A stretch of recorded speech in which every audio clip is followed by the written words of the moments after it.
Politics. This morning, the White House is lifting the veil a little bit on what the president is going to say Tuesday night in his big State of the Union address. So let's bring in George Stephanopoulos, host of ABC's This Week. Hey, guys. Good morning, sir. Let's start with this extraordinary scene in Chicago yesterday. The First Lady Michelle Obama attending the funeral for a 15-year-old girl, Hadia Pendleton, who was shot and killed not far from the Obama family home. This is a girl who actually performed at the inauguration.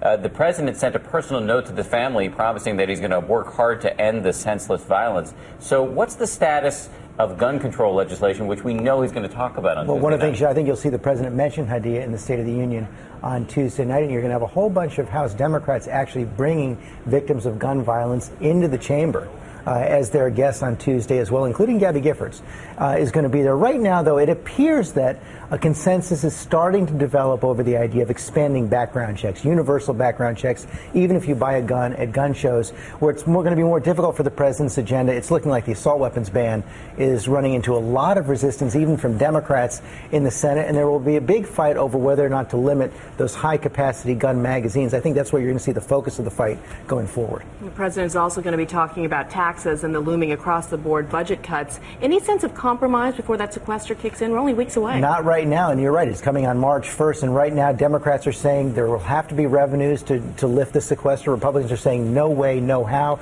Most people in Washington right now expect the sequester to kick in for at least some time. Remember, there's another deadline following right behind that. The government's set to run out of money on March 27th. That could force negotiations. You'll see the president discuss that, but what he's also going to do on Tuesday is really start to focus back again on jobs and what that means for the middle class. White House taking some criticism that the president didn't talk enough about the economy in the inaugural. He will do it in the State of the Union. We did somewhat bury the lead this morning. There is a political headline we haven't touched on, which is that it's George Stephanopoulos' birthday today. Happy birthday, sir. I wanted you to keep that one quiet this year. We're getting up there. All right. It's his 35th birthday. We can celebrate it, right? Around the office, we call him Dorian Gray because he is not aging. George, thank you and happy birthday. By the way, George has a big show this morning on his birthday, including two powerhouse panels that later this morning.